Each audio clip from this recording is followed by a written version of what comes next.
What the haters talking about?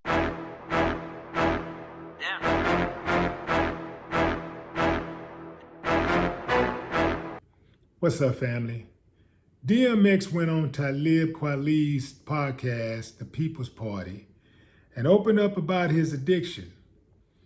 DMX shared that the person who introduced him to hip hop also gave him a crack-laced blunt when he was 14 years old. He said he didn't even know what was in it. God just gave it to him. Understandably, it messed him up, freaked him out. DMX went on to say that it was a blessing and a curse because it laid the framework for his music. This guy was 30 years old. Maybe there's more details in the full version of the interview, which will be released next week.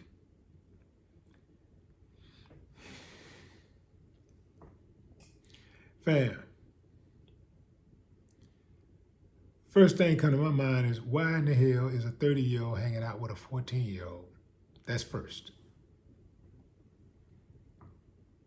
If a 30-year-old is hanging out with a 14-year-old, I mean, just hanging. I'm not talking about being mentored and, you're introducing this cat to some type of arts, or he wants to be a lawyer and you're teaching him about the history of law, something along the lines. He's a basketball player and you're in a basketball camp. No, just hanging out. There's something wrong with that.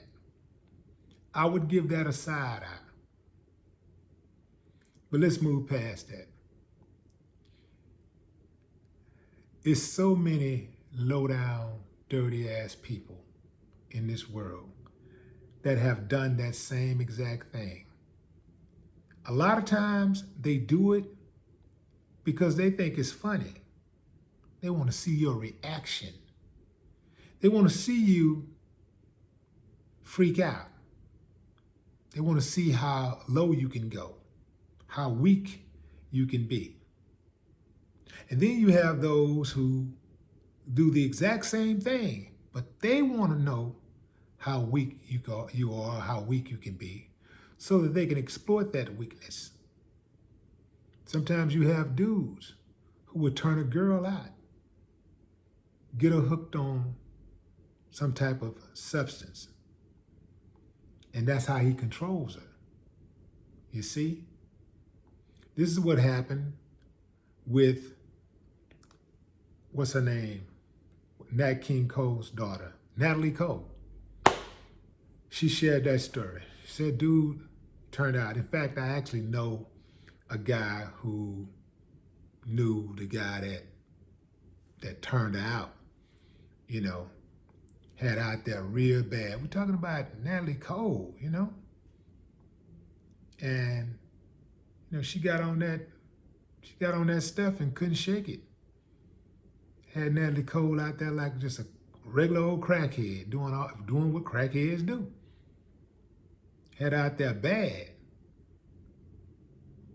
And the whole purpose was to control her. So let's say, it's this woman and, she's hanging out with a guy. She really likes him. She wants to impress him, or she wants to be in his world. She wants to be a part of his world. She see him getting high and she want to be a part of his world.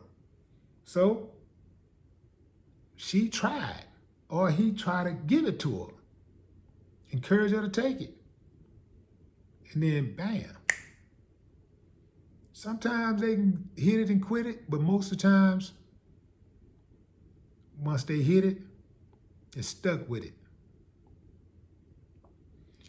The same holds true for women, because I remember I think I was, probably was about around 17, and me and my buddy, we went to these girls' house. They were older than us. They were like, we were still in high school, so they were like maybe 20, somewhere around there. And they were smoking weed. And, it's just weed, but, I wasn't a smoker. So I always made my mind up that I would be a leader and I wouldn't allow anybody to influence me to do something that I didn't want to do. So these girls were very attractive. These are women, right? So, of course I want to impress them, but I'm not willing to do something that I don't want to really do. So they are, and my buddy was too, they all smoking weed. Come on, hit it. They trying to, put the peer pressure on me to hit it. I said, nah, I'm good. And I stuck to my guns and I didn't smoke. And I kept it moving. But they were trying to put the pressure on me. Now, the average dude would have done it just to fit in. But I'm secure. Even back then, I was secure. In my childhood, I wasn't quite a man at that point, but I was secure in the person that I was. I had already developed leadership qualities. So it was like, it was no amount of peer pressure that was going to force me to do something that I didn't want to do. And I didn't do it. I stuck to my guns and I kept it moving. So this was one of those situations where I don't think they were trying to do anything malicious, but there are people that do stuff like that. They will give you drugs so that they can control you.